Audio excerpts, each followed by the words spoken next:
two oceans, one narrow strip of jungle, and an ambition so bold it would cost tens of thousands of lives. The story of the Panama Canal is often told as a triumph of engineering, a masterpiece that stitched together the Atlantic and Pacific and reshaped global trade forever.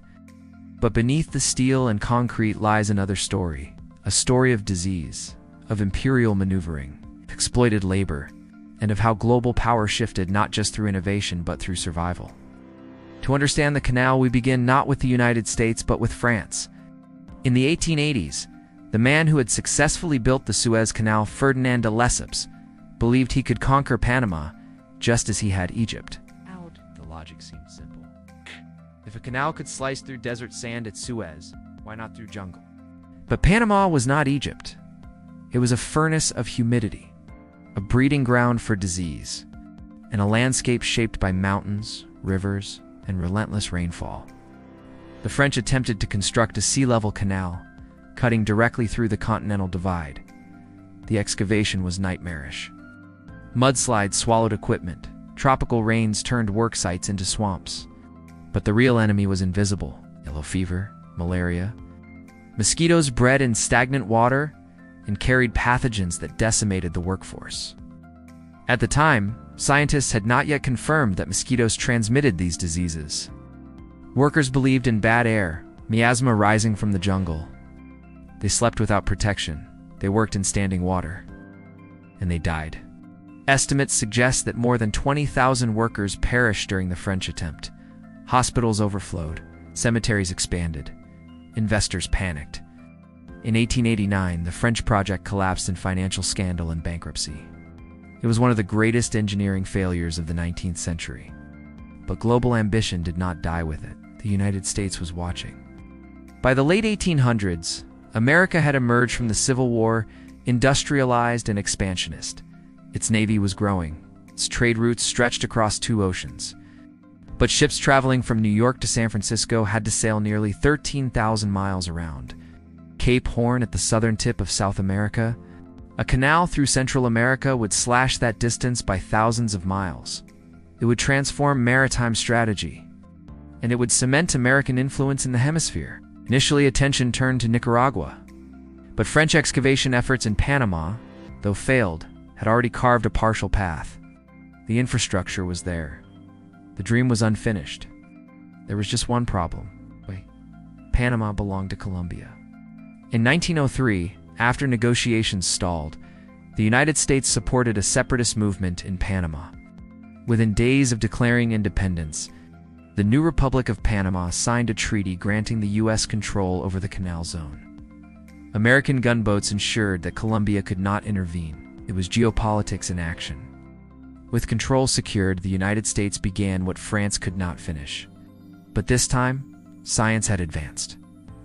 Dr. William Gorgas, an American physician, applied emerging research proving that mosquitoes transmitted yellow fever and malaria.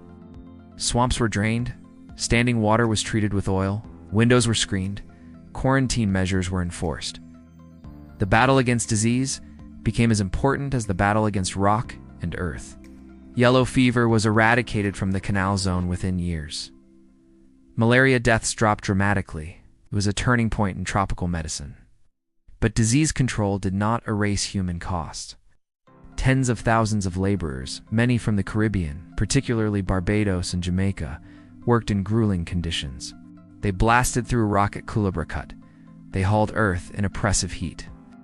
They faced landslides that buried entire crews. The United States implemented a racially segregated labor system known as the gold roll and silver roll. White American workers were paid in gold-backed wages and received superior housing and medical care. Black Caribbean laborers were paid less, housed separately, and denied many privileges. Engineering brilliance coexisted with systemic inequality. When the canal finally opened in 1914, the world map shifted. Ship traveling from New York to San Francisco could now cut through the isthmus in hours instead of weeks. Naval fleets could move between oceans rapidly. Global trade accelerated. The canal solidified the United States as a dominant maritime power in the 20th century. It also redefined Panama. The canal zone became effectively American territory, a sovereign enclave within a sovereign nation.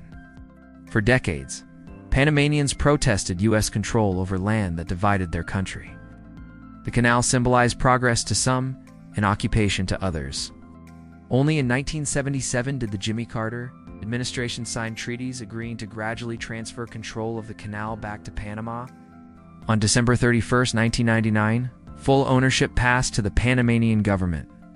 A century after its completion, sovereignty shifted again. Today, the Panama Canal remains one of the most strategic waterways on Earth. Roughly 5% of global maritime trade passes through it.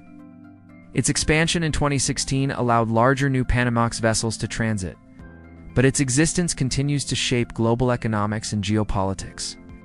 The canal altered naval warfare strategy in both world wars. It influenced American foreign policy throughout Latin America. It demonstrated that engineering megaprojects could redraw the balance of global power, yet it also stands as a monument to the human toll of ambition. The French failure teaches us that technology without scientific understanding can be catastrophic.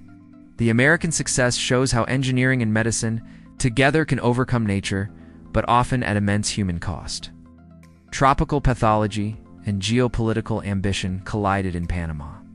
Mosquitoes shaped empires, investors fueled revolutions, laborers carved mountains, and the global balance of maritime power tilted. The Panama Canal was not simply dug.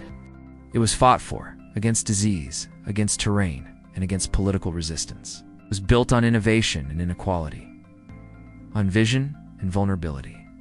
And in connecting to oceans, it permanently connected engineering to empire. When ships glide through its locks today, they pass through more than water. They pass through a century of ambition, a century of sacrifice, and a reminder that the world's greatest achievements are rarely clean. They are carved, sometimes brutally, from both land and life.